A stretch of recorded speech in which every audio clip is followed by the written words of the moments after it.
essential tennis. The shit might hit the fan.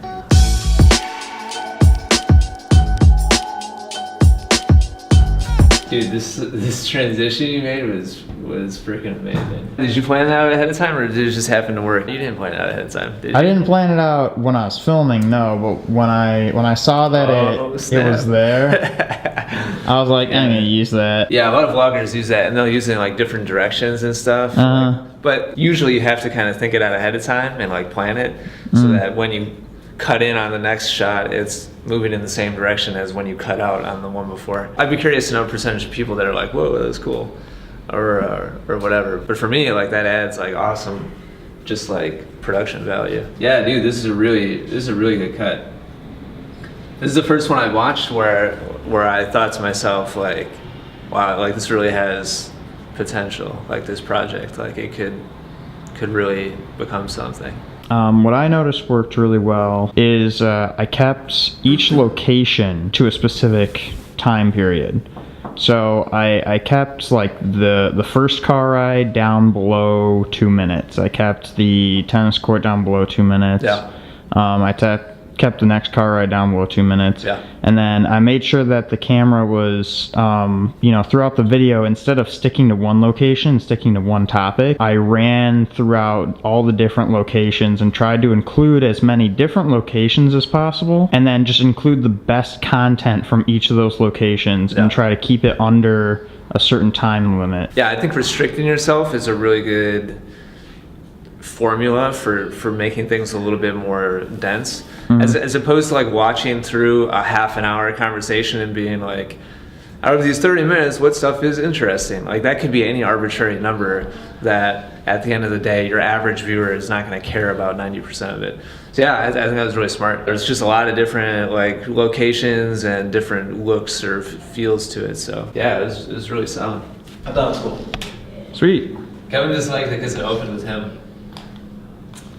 I did enjoy the opening. I thought that was cool. And it wasn't drawn out. It's probably the best possible 3-second like opening to the video. Yeah, and I like that it left me hooking like where you even though regardless of me, you started off with like something like that where it's just kind of like what the hell? Yeah, exactly. And then you flip to the car and you're like, whoa, go back to that because I want to know what the hell they're doing. Subconsciously, your brain wants to connect the dot. You open the dot. You open the loop. Yeah, and I was like, cool. And I was like, show the wrist.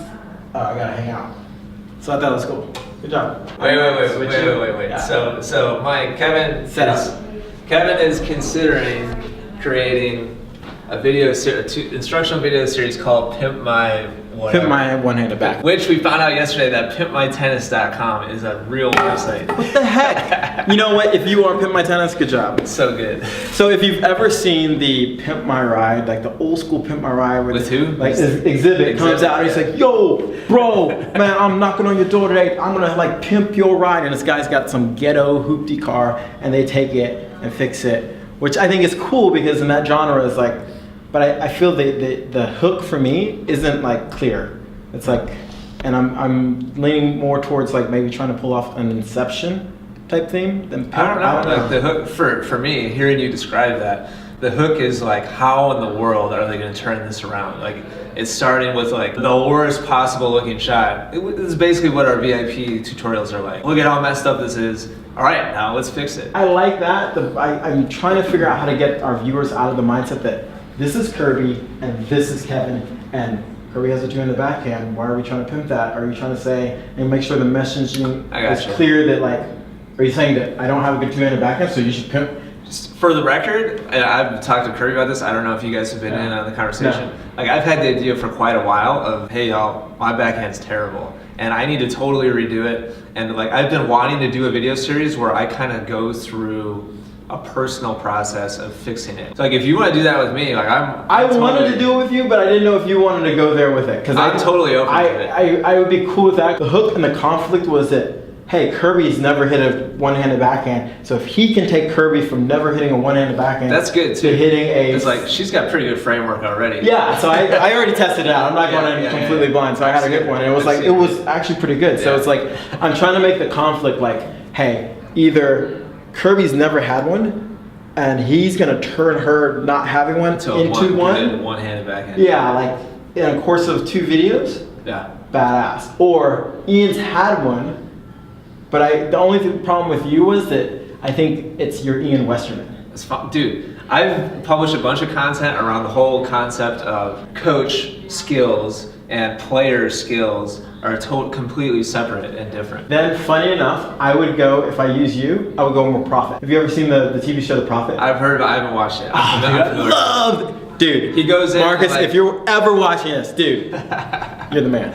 But he goes in like fixes people's business. yeah, right? it fixes people's business, and he kind of has this kind of like dialogue a little bit beforehand. It's like, okay, I've been thinking about this, so I have this problem, and you know, these are generally the problems people have, and okay, we're gonna go in and talk to Ian about his problem. I don't know, I'm teetering on either one. I like. Well, just so you know, like, I'll totally. Okay, cool. And it's just a couple things, I think. But it's just fine. There will be people who think it discredits me, and I'll just tell you right now, I'm totally fine with that. Okay, cool.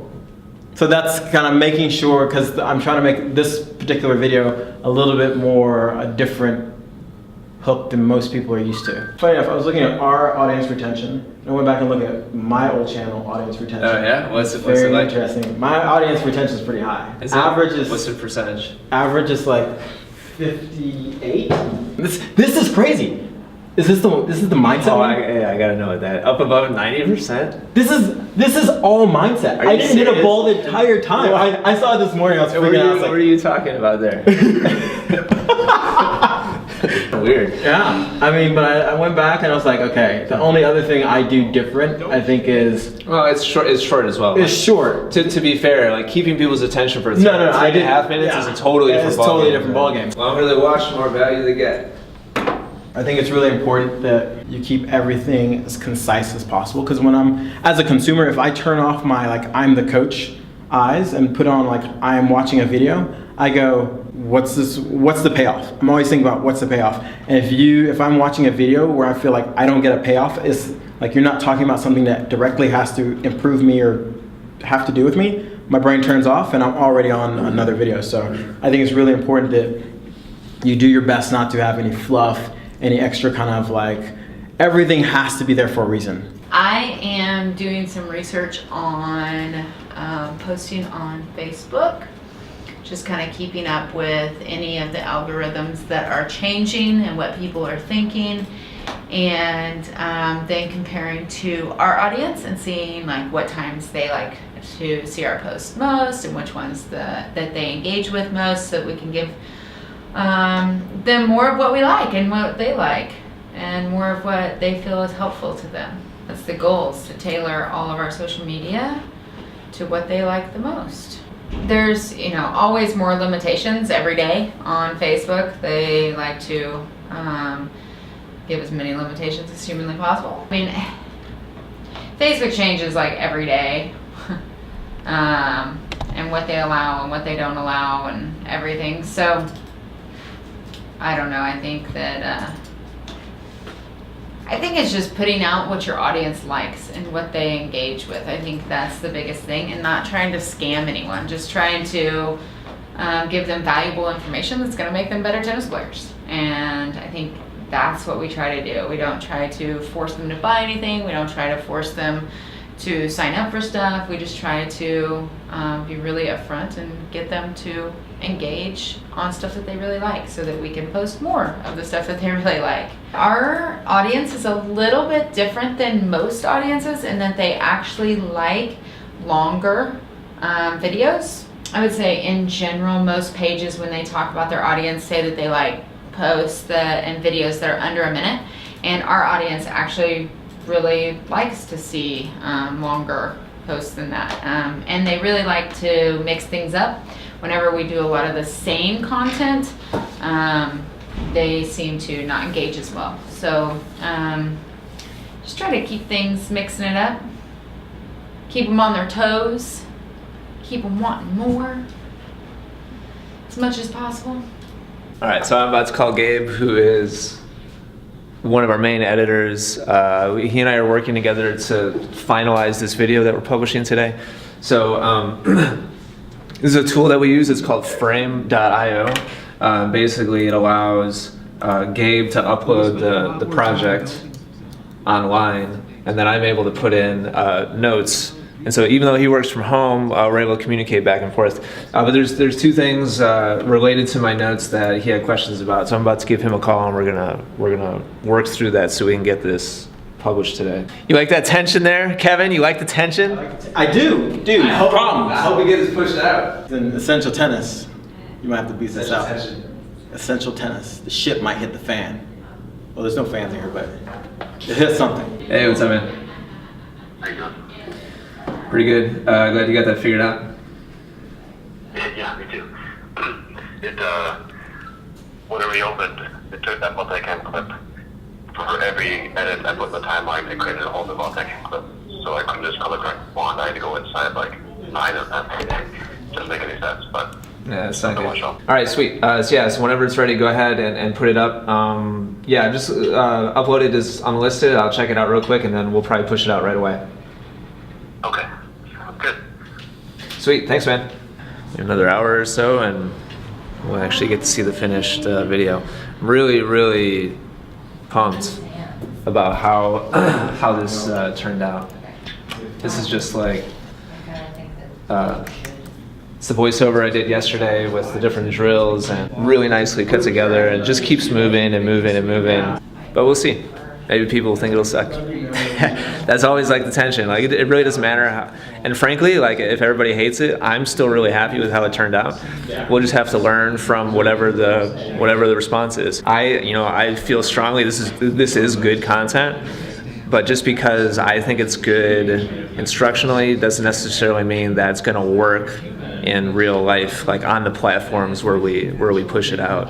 And so it's just a matter of just looking at the data, being really objective about it, and just learning, one upload at a time.